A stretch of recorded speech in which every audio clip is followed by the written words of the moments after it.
ती आरशासमोर उभी होती. पहिल्यांदाच नव्हे, पण आज आरसा वेगळा वाटत होता. आज तो आरसा फक्त चेहरा दाखवत नव्हता, तर तो तिचं आयुष्य, तिचे तुकडे झालेले स्वप्न, तिच्यावर लादलेला दोष हे सगळं दाखवत होता. आरशात दिसणारा तो चेहरा तिला आयुष्यभर जखमी करणारा वाटत होता. नाक थोडं वाकडं, ओठावर कायमची ओढ, डाव्या गालावर खोल खड्ड्यासारखी जखम. लहानपणीच्या अपघाताची आठवण झाली तेव्हा लोक म्हणायचे, मुलगी हुशार आहे, पण चेहरा बघून भीती वाटते. तेव्हा ती ऐकायची, दुर्लक्ष करून हसण्याचा अभिनय करायची. कारण तिला लहानपणापासूनच शिकवलं होतं की मुलीला सुंदर नसण्याचा हक्क नाही. तिचं नाव सलोनी होतं. तिची आई कायम म्हणायची, तुझं मन सोन्यासारखं आहे, पण चेहरा? देवाने घडवताना थोडा अन्याय केलाय. आता त्या वाक्यातील दोष तिचाच होता. जणू देवानेच चूक केली आणि शिक्षा तिला मिळाली. पण वडील मात्र शांत होते. ते तिच्याकडे बघायचे आणि नजर वळवायचे. त्यांच्या नजरेत करुणा होती आणि असहाय्यता. तिच्या लग्नाचा विषय निघाला की घरात मुकारटा यायचा. कारण नातेवाईक म्हणायचे, मुलगी चांगली आहे, पण मुलाला कसं पटेल? जणू काही ती माणूस नव्हती, ती एक वस्तू होती. आणि चेहरा म्हणजे तिचे लेबल होते. पुढच्या काही महिन्यात एकदा सौरभचं स्थळ आलं होतं. शिक्षित, नोकरी करणारा, दिसायला साधा पण नीटनेटका होता. त्याच्या आईने सलोनीला पाहिलं आणि ती क्षणभर थांबली. मुलगी संस्कारी वाटते, आई म्हणाली. सौरभ शांत होता, पण तो तिला नीट पाहत नव्हता. जणू पाहणं टाळत होता. पण या दोघांचं लग्न ठरलं तेव्हा सलोनीला वाटलं, कदाचित हे लग्न ठरलं आहे म्हणजे कदाचित कुणाला तरी माझं मन दिसलं असेल. सलोनी आणि सौरभचं लग्न झालं तेव्हा पहिले काही दिवस शांत होतं. सौरभ कमी बोलायचा, तिच्याकडे फारसं पाहायचा नाही. तेव्हा आरशात ती स्वतःला जास्त न्याहाळू लागली. मी नीट दिसत नाही का? मी आणखीन प्रयत्न करायला हवेत का? मग ती साडी नीट नेसायची, केस जास्त नीट विंचरायची आणि ओठावर हास्य ठेवायची. पण तरीही सौरभच्या डोळ्यात एक विचित्र तिरस्कार होता. आणि त्यानंतरच्या अवघ्या काही दिवसात तो एक वाक्य बोलला, सलोनी, मला आता तुझ्यासोबत राहता येत नाही. ते ऐकून ती गोंधळली. पण का? मग तो क्षणभर थांबला आणि म्हणाला, जणू काही फार सामान्य गोष्ट बोलतोय अशा सुरात तो म्हणाला, तुझा चेहरा विद्रूप आहे. मी तुझ्याकडे पाहून आयुष्य काढू शकत नाही. आता त्या शब्दांनी तिच्या आत काहीतरी मोडलं होतं. पण ती रडली नाही, ओरडली नाही, तर ती फक्त शांत झाली. कारण आयुष्यभर ती यासाठी तयार होती. हे ऐकण्याची तिची सवय होती आणि कोणीतरी एक दिवस हे बोलणारच होतं. म्हणून तिने स्वतःला समजावलं. त्यानंतर मग तो निघून गेला तेव्हा लोक म्हणाले, मुलीचं नशीब वाईट. तर आई म्हणाली की आपण चुकलो होतो, आंधळा विश्वास ठेवला. सलोनी आरशासमोर उभी राहिली. माझाच दोष आहे, मी सुंदर नाही म्हणून मी अपुरी आहे. मग तिने आरशावर हात ठेवला, जणू ती स्वतःचीच माफी मागत होती.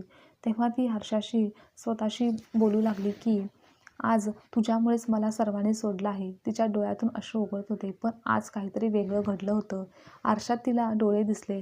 हे तेच डोळे होते ज्याने सौरभने एकदा कौतुक केलं होतं. तुझे डोळे वेगळे आहेत असं तो लग्नानंतर पहिल्यांदाच म्हणाला होता.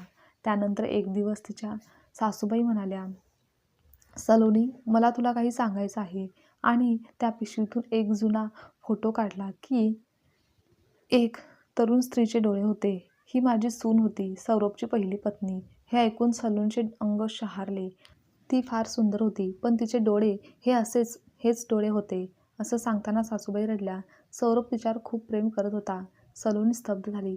तुला माहिती आहे का, तो तुझ्या डोळ्यांकडेच तिलाच पाहायचा. म्हणूनच त्याने तुला लग्नासाठी होकार दिला होता. हे आठवून सलोनी आज पुन्हा आरशासमोर उभी राहिली. पण आज पहिल्यांदाच तिने चेहरा नाही तर डोळे पाहिले. डोळे हे तिचे नव्हते, तर कोणाच्या तरी आठवणींचे होते आणि कोणाच्या तरी प्रेमाचं प्रतिबिंब होतं. मग तिच्या तोंडातून एक किंकाळी फुटली. मग दोष माझ्या चेहऱ्याचा नव्हता, तर दोष त्याच्या नजरेचा होता. आणि ती ओक्शीबोक्षी रडू लागली. स्वतःशीच बोलू लागली, मी स्वतःला दोष देत राहिले, पण मी कधीच दोषी नव्हते. त्या दिवशी आरशात तिला एक वेगळी सलोनी दिसली. ती जखमी होती, पण दोषी नाही. मग तेथून ती उठली, डोळे पुसले आणि आजपासून तू माझा शत्रू नाहीस, तू माझा साक्षीदार आहेस असं बोलताना पहिल्यांदाच ती हसली. त्या हास्यात वेदना होत्या, पण आत्मसन्मान देखील होता. मी इतके वर्ष स्वतःला का दोष देत राहिले? मी का सर्वांकडून अपमान गिळत राहिले? तिला आठवत होतं लहानपणी शाळेत मुले कुजबुजायची, "हे बघ तिचा चेहरा बघ." तेव्हा ती ऐकायची पण काही बोलायची नाही. कॉलेजमध्ये मुली म्हणायच्या, "तू हुशार आहेस पण फोटो काढू नकोस." तेव्हा ती हसायची कारण रडायला परवानगीच नव्हती. लग्नानंतरच्या काहीच दिवसात नवऱ्याने स्पष्ट सांगितलं होतं की तुझा चेहरा विद्रूप आहे आणि तरीही लोकांनी तिलाच विचारलं की तू काही चुकीचं केलं आहेस का? आता त्या प्रश्नांनी तिच्या आत काहीतरी उचललं होतं. दुसऱ्या दिवशी सकाळी ती का आईच्या घरी गेली. आई देवासमोर दिवा लावत होती. "आई," सलोनी शांतपणे म्हणाली, "तू मला एका प्रश्नाचं उत्तर देशील?" आई वळली. "काय गं? मी इतकी वाईट दिसते का?" मग आई गडबडली. "असं का विचारतेस? आई मला उत्तर दे." सोनाली थोडी कडक झाली. मग आई काही क्षण गप्प राहिली आणि हळू आवाजात म्हणाली, "देवाने थोडं कमी दिले, पण मन खूप मोठं आणि चांगलं दिले." सलोनीचे डोळे मिटले. "आई, मी लहानपणापासून ऐकत आले की मी थोडं कमी, थोडं वेगळं, थोडं अवघड, पण मी हे कधीच ऐकलं नाही की तू पुरेशी आहेस." सलोनीचा आवाज थरथरत होता, पण तो कमजोर नव्हता.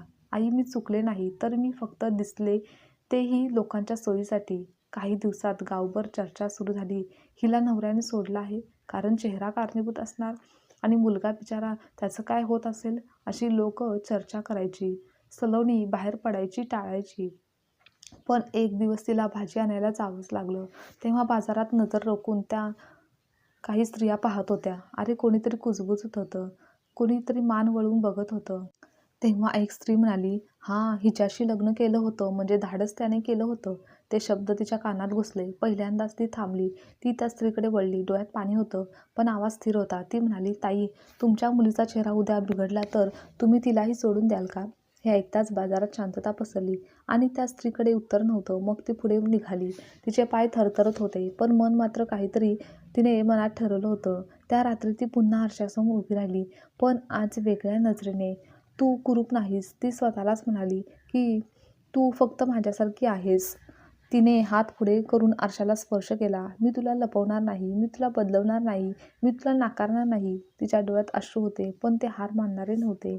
ते जखमेवरचे मोठे अश्रू होते, जे आता ताकद बनत होते. एक दिवस सौरभचा फोन आला. ती थांबली. फोन घ्यायचा की नाही असा विचार करत तिने फोन शेवटी घेतला. "सलोनी." त्याचा आवाज ओळखीचा होता, पण आता तो अधिकाराचा नव्हता. "काय हवंय?" असं तिने थेट विचारलं. हे ऐकून तो गडबडला. मला बोलायचं होतं आत्ता." तिचा आवाज थंड होता. "तेव्हा तुला बोलायला वेळ नव्हता, पण आता उशीर झाला आहे. तू माझं आयुष्य मोडलं, पण तू मला आरसा दाखवलास." इतकंच बोलून फोन कट झाला. तिच्या हातातील कंप होता, पण मनात समाधान होतं. काही दिवसांनी तिच्या मैत्रिणीने तिला एका कार्यक्रमाला बोलवलं. स्त्रियांसाठीचा एक चर्चासत्र होता, पण ती जायला तयार नव्हती. "तिथे मी काय बोलणार?" असं ती म्हणाली. तेव्हा तिची मैत्रीण म्हणाली, "तुझं जगणं." मैत्रिणीच्या सांगण्यावरून ती कार्यक्रमाला जाण्यासाठी तयार झाली. त्या दिवशी तिने साधी साडी नेसली. ती मंचावर उभी राहिली. तिचे पहिले शब्द अडखळले, पण ती बोलू लागली, "माझा नवरा मला सोडून गेला, कारण माझा चेहरा त्याला सहन झाला नाही. त्याला माझा चेहरा आवडत नव्हता." हे ऐकून सभागृहात कुजबूज सुरू झाली. "पण मी आज इथे उभी आहे, कारण आज मला कळते की दोष माझ्या चेहऱ्याचा नव्हता, दोष त्या नजरेचा होता, जी माणसाला माणूस म्हणून पाहू शकत नाही." आता तिचा आवाज भरून आला, पण ती थांबली नाही. "मी वर्षानुवर्ष स्वतःला दोष देत राहिले, पण काही दिवसापासून मी ते थांबवत आहे." टाळ्यांचा आवाज आला. ती थरथरत होती, पण आतून उभी राहत होती. त्या दिवशी ती घरी परतल्यावर आई तिची वाट पाहत होती. "तू आज फार वेगळी दिसतेस," आई म्हणाली. सलोनी हसली. "आई, तू मला कधी सांगितलं नाहीस की आई मी पुरेशी आहे, खंबीर आहे." आईच्या डोळ्यात पाणी आलं. "माफ कर गं," ती म्हणाली.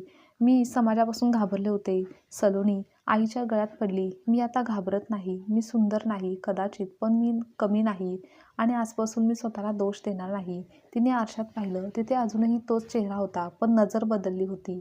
तर तिकडे सौरभच्या घरात शांतता होती, पण ती शांतता सुखाची नव्हती. ती आवाज नसलेली किंकाळी होती. कारण सलोनी गेल्यापासून घरात आरसे झाकून ठेवले होते. कारण त्याला आता त्यात स्वतःचा चेहरा पाहायचा नव्हता. कारण तो म्हणायचा की तिची चूक नव्हती, पण तिची फसवणूक झाली होती. एक दिवस ऑफिसमधून परतताना त्याने एक स्त्री पाहिली, जिचा चेहरा भाजलेला, नाकावर खोल वर्ण, पण तिच्या बाजूला एक पुरुष होता. तिच्या हातात हात घालून चालणारा तिचा नवरा होता. तिच्या डोळ्यात डोळे घालून बोलणारा तो होता. समोरचे ते दृश्य पाहून सौरभ थांबला. मी हे काय पाहतोय, हे कसं शक्य आहे? आणि त्या क्षणी त्याच्या आत काहीतरी तुटलं. सलोनीला मी का पाहू शकलो नाही? मी इतका रिकामा कधी झालो? तर तो घरी आला. त्याने आरसा पाहिला आणि त्याला दिसला तो सुंदर चेहरा, पण आतून कोरडा माणूस त्याला दिसला. सौरभच्या आईला सगळं माहीत होतं, पण तिने कधी थेट प्रश्न विचारला नव्हता. आज तिने विचारला, सौरभ, तू सलोनीला सोडलंस, पण तू स्वतःला का सोडलंस? तो चिडला. आई, मला उपदेश नको आहेत. आई शांत होती. तुला माहिती आहे का? ती म्हणाली. तू तिला तिच्या चेहऱ्यासाठी सोडलंस, पण तू स्वतःला तुझ्या मनाच्या कुरूपतेसाठी ओळखायलाही तयार नाहीस. आता ते शब्द त्याच्या छातीत घुसले. तू प्रेम केलं नव्हतंस, तर तू आठवणींशी लग्न केलं होतंस, आई म्हणाली. तो ते सत्य ऐकून सुन्न झाला. समाज सौरभच्या बाजूने होता. हा मुलगा बिचारा आहे, त्यालाही हक्क आहेत. तिला सुधारायला हवं होतं, तिने समजून घ्यायला हवं होतं. हे सगळं सौरभ ऐकत होता, पण आता त्या शब्दांना चव नव्हती, अर्थ नव्हता. कारण त्याला आठवत होतं, सलोनी मंचावर निर्भयपणे उभी राहिली होती. एक दिवस तोही त्या कार्यक्रमात गेला. पाठीमागच्या रांगेत बसून होता. सलोनी बोलत होती. ज्या समाजात मुलीला विचारलं जातं, तू सुंदर आहेस का? पण पुरुषाला कधीच विचारलं जात नाही की तू माणूस आहेस का? तो समाज आजारी आहे. हे ऐकून लोक अस्वस्थ झाले आणि सौरभची मान खाली गेली, कारण ते शब्द त्याच्यावर होते. कार्यक्रम संपल्यावर लोक तिच्याभोवती जमले. सौरभ दूर उभा होता, कारण जवळ जायची त्याने हिंमतच कधी केलेली नव्हती. त्यानंतर तो घरी आला. त्याने दार बंद केले आणि पहिल्यांदाच तो रडला, तेही मोठ्याने, लपवून नाही. हे मी काय केलं, असं तो स्वतःलाच विचारत होता. मी तिला तिच्या चेहऱ्याने मोजलं आणि स्वतःला कधीच मोजलं नाही. तो आरशासमोर उभा राहिला. तुझा चेहरा सुंदर आहे, तो स्वतःला म्हणाला, पण तू खूप रिकामा आहेस. आणि या सर्व दरम्यान सलोनी बदलत होती. ती आता बोलत होती, लिहित होती, स्त्रियांसोबत काम करत होती, पण समाज अजूनही तिला सोडलेली म्हणूनच पाहत होता. एक दिवस तिला कोर्टातून नोटीस आली. सौरभ पुन्हा एकत्र यायचा प्रस्ताव देत आहे. तो पश्चातापात आहे, तर तू मोठेपणा दाखव. ती नोटीस हातात घेऊन बराच वेळ बसली. मग आरशासमोर उभी राहिली. आज निर्णय तुझा नाही, तर आरशाला असं ती म्हणाली, तर तो माझा आहे. त्या दिवशी कोर्टात गर्दी होती. सगळ्यांच्या नजरा तिच्यावर होत्या. न्यायाधीशाने विचारलं, तुम्ही पुन्हा एकत्र यायला तयार आहात का? सलोनी उभी राहिली. तिचा आवाज शांत, पण शब्द धारदार होते. नाही. हे ऐकताच सभागृहात कुजबूज सुरू झाली. ज्या माणसाने माझ्या चेहऱ्याला दोष दिला, तो माझ्या आत्म्याला कधीच ओळखू शकत नाही. सौरभने मान खाली घालून पाहत होता. माझा निर्णय सुडाचा नाही, तो स्वाभिमानाचा आहे, ती म्हणाली. त्यानंतर कोर्टाबाहेर सौरभ तिच्यासमोर आला. मला माफ कर, तो म्हणाला. मी खूप उशिरा समजलो. ती थांबली आणि बोलली, तू समजलास हे तुझ्यासाठी महत्त्वाचं आहे, पण मी परत जाणं माझ्यासाठी आवश्यक नाही. तो गप्प झाला. तुझा पश्चाताप तुला सुधारेल, ती पुढे म्हणाली, पण माझं आयुष्य आता माझं आहे. त्या दिवशी वर्तमानपत्रात बातमी होती. चेहऱ्यामुळे नाकारलेली स्त्री, पण स्वाभिमानामुळे उभी राहिलेली ती. ते वाचून सलोनी आरशासमोर उभी राहिली, पण आज रडली नाही, किंवा आज तिने आरशाला विचारलं नाही की मी कमी आहे का, तर आज तिने सांगितलं की मी पुरेशी आहे. ती सकाळची वेळ होती. खिडकीतून येणारा प्रकाश थेट आरशावर पडत होता. आरसा आता तिला शत्रू वाटत नव्हता, तर तो तिच्या आयुष्याचा साक्षीदार झाला होता. सलोनी एकटीच चहा घेत बसली होती, पण त्या एकटेपणात रिकामापणा नव्हता. कधी काळी मला वाटायचं एकटं राहणं म्हणजे शिक्षा, पण आज तिला वाटत होतं की एकटं राहणं म्हणजे निवड आहे. त्यानंतर मग तिने मागे वळून पाहिलं नाही, तर स्वतःच्या व्यक्तिगत विकासावर, प्रगतीवर केंद्रित लक्ष केलं. हवं तसं तिला यश मिळत गेलं. पुढच्या काही वर्षात तिने शहराच्या कडेला एक छोटंसं घर बांधलं. 2 खोल्या, एक बाल्कनी आणि एक मोठा आरसा तिने मुद्दाम ठेवलेला होता. आईने विचारलं तेव्हा, तुला भीती वाटत नाही का एकटी राहायची? त्यावर सलोनी हसली. आधी लोकांसोबत राहूनही मी एकटी होते, आता किमान स्वतःसोबत आहे. तिने तिचं घर छान सजवलं. तिने तिचं घर सजवलं फुलांनी नाही, तर शब्दांनी, पुस्तकांनी, आठवणींनी. ती आता स्त्रियांसाठी काम करत होती. ज्या स्त्रिया चेहऱ्यावर, शरीरावर, अपघातावर, आजारावरून नाकारल्या गेल्या होत्या, त्यांच्यासोबत बसायची, त्यांचं ऐकायची. ती सल्ला देत नव्हती, तर ती फक्त म्हणायची की मीही तुमच्यासारखीच आहे, आणि तेव्हा ते तेवढंसं पुरेसं होत असायचं. पण काही लोक अजूनही बोलत होती, ही लग्न नको म्हणते, तिला अहंकार आला असेल आणि स्त्री एकटी राहू शकत नाही. पण आता त्यात फरक होता. काही मुली तिच्याकडे येऊन म्हणत होत्या, ताई, तुम्ही आम्हाला बळ दिलंत. तर काही आई, माझ्या मुलीला तुमच्यासारखं बनायचं आहे, असं बोलत होत्या. हळूहळू समाज बदलत नव्हता, पण हलत होता. एक दिवस कोणीतरी विचारलं, पुन्हा तुला प्रेम नको का? ती थांबली. प्रेम मला नको असं नाही, असं ती म्हणाली, पण प्रेमासाठी स्वतःला कमी करणं किंवा लेखणं ते नको आहे. एकटं आयुष्य कठीण नाही का? कोणीतरी विचारलं. त्यावर ती हसली. स्वतःला नाकारून जगणं ते कठीण असतं. सलोनीची आई आता बदललेली होती. ती पूर्वीप्रमाणे घाबरणारी नव्हती. पण आता ठाम देखील झाली होती. माझी मुलगी एकटी आहे. आई लोकांना सांगायची की माझी मुलगी हरवलेली नाही. आणि त्या वाक्यात सलोनीला जग जिंकल्यासारखं वाटायचं. एक संध्याकाळी सलोनी आरशासमोर उभी राहिली. तिचे डोळे, तोच चेहरा. पण आता नजर बदलली होती. "तू मला खूप काही शिकवलंस," असं ती आरशाला म्हणाली. "लोकांच्या नजरेत असं अडकू नये. स्वतःच्या नजरेत कसं उभं राहावं हे मला समजलं आहे. आणि आज कोणीतरी मला सोडलं म्हणालं तरी मी म्हणेन की मी स्वतःला वाचवलं आहे." काही दिवसांनी एका शाळेत तिला बोलावलं गेलं. तेव्हा तेथील मुलींसमोर ती म्हणाली की तुमचं सौंदर्य तुमच्या चेहऱ्यावर नाही, तुमच्या नजरेत आहे. जी स्वतःला कमी मानत नाही, तिचं सौंदर्य परिपूर्ण आहे. हे ऐकताच सभागृहात शांतता होती. आणि त्या शांततेत बी पेरलं गेलं होतं. त्या रात्री ती बाल्कनीत उभी होती. शहराचे दिवे चमकत होते. ती एकटी होती, पण परिपूर्ण होती. कारण पूर्णता म्हणजे कोणीतरी सोबत असणं नाही, तर पूर्णता म्हणजे स्वतःला सोडून न जाणं. आरशात पाहून तिने स्वतःला शेवटचं सांगितलं की मी सुंदर नाही कदाचित, पण मी पुरेशी आहे. आणि हे आयुष्य आहे, माझं आहे. काही गोष्टी ओरडून संपत नाहीत, तर त्या शांतपणे पूर्ण होतात. आज सलोनीच्या आयुष्यात अशीच एक शांत सकाळ होती. ती नेहमीसारखी उठली, चहा केला, बाल्कनीत उभी राहून रस्ता पाहिला तर काही लोक चालले होते. कोणी घाईत होतं, तर कोणी एकमेकांच्या हातात हात घालून, तर कोणी एकटं होतं. आणि आज त्या दृश्याकडे पाहताना तिच्या मनात काहीतरी खटकलं नाही. कारण पहिल्यांदाच तिला जाणवलं, एकटं असणं आणि एकटं पडणं यात फरक असतो. आजही घरातील आरसा मोठा, स्वच्छ तसाच होता. पण आता ती त्याच्यासमोर उभे राहून प्रश्न विचारत नव्हती, तर ती उत्तर देखील शोधत नव्हती. तर ती फक्त स्वतःला पाहत होती. तोच चेहरा, तोच वर्ण, तेच डोळे. पण आज त्या सगळ्यांचा अर्थ बदललेला होता. कधीकाळी हा आरसा तिला रडवायचा. आज तो तिला आठवण करून देत होता की इथपर्यंत तू स्वतःच्या पायावर आली आहेस. त्या दिवशी सौरभकडून एक पत्र आलं. ते पाहून ती थांबली. घेऊ का? उघडू का? पण मग तिने ते पत्र उघडलं. त्यात फार शब्द नव्हते. "मी माझ्या आयुष्याचं उत्तर शोधतोय आणि तुझ्या निर्णयामुळे मला आरसा मिळाला. धन्यवाद." ते वाचून सलोनीने पत्र मिटवले. पण ना राग, ना कडवटपणा, ना करुणा, तर फक्त स्वीकार होता. काही माणसं आपल्या आयुष्यात येतात, ती आपल्याला सोडून जाण्यासाठीच. आणि तेही एक देणंच असतं. आजही ती आता अनेक ठिकाणी बोलायला जात होती. तिथे काही ठिकाणी टाळ्या मिळायच्या, तर काही ठिकाणी शांत विरोध असायचा. एका सभेत एकदा एक पुरुष उभा राहून म्हणाला, "तुम्ही स्त्रियांना लग्नाविरुद्ध भडकवताय." तेव्हा सलोनी शांतपणे म्हणाली, "अजिबात नाही. मी स्त्रियांना स्वतःविरुद्ध उभं राहू नका हे सांगते." सभागृहात क्षणभर शांतता पसरली. पण ती पुढे म्हणाली, "लग्न खरंच वाईट नाही, पण स्वतःला संपवून केलेलं लग्न ते कोणासाठीही चांगलं नाही." त्या दिवशी काही लोक नाराज झाले, पण काही मुलींच्या डोळ्यात आशा दिसली. आणि तेच पुरेसं होतं. एकदा एका मुलीने तिला विचारलं, "ताई, तुम्ही सुखी आहात का?" सलोनी थांबली. हा प्रश्न तिला पूर्वी घाबरवायचा, पण आज नाही. मग ती, "हो, कारण माझं सुख आता कोणाच्या नजरेवर अवलंबून नाही." सुख म्हणजे सतत हसणं नाही, तर सुख म्हणजे स्वतःशीच खोटं न बोलणं होय. त्या संध्याकाळी आई आली. ती घरभर नजर फिरत होती आणि मुलीचं आयुष्य बघत होती. आई म्हणाली, "पूर्वी मला वाटायचं तू एकटी राहशील म्हणजे तुझं आयुष्य अपूर्ण राहील." सलोनीने आईचे हात धरले.